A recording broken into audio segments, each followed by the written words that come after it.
على الاستضافة هذه، ونشكر رئيس الجمعية نتاع دوز، استضافة سمحة برشا يعطيهم الصحة في مجاميع ما في البيتين في الماكلة، يعطيهم الصحة من مجاميع ما. استضافونا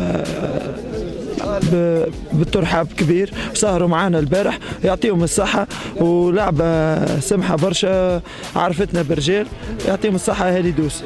نادي كرة القدم المصغرة بدوس فكرة كانت من أواخر أكتوبر 2015، كانت بفكرة اليوم تطورت ولت جمعية. زيدنا اليوم شفنا أول ماتش في دوز، شفنا جمهور، معناها الواحد فخور أن مجموعة شباب من دوز من فكرة تطورت الجمعية وحدث رياضي اليوم رغم النتيجة ما تعكسش الأداء.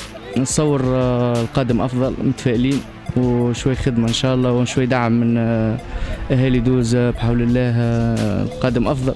جمعية نادي كرة القدم المصغرة بدوز هي أول جمعية في رياضة جماعية بعد الصحراء الرياضية بدوز. ان شاء الله هذه ما تكونش اخر جمعيه، ان شاء الله نشوفوا نهار اخر جمعيه نتاع باسكيت ولا فولي ولا هوند في دوس.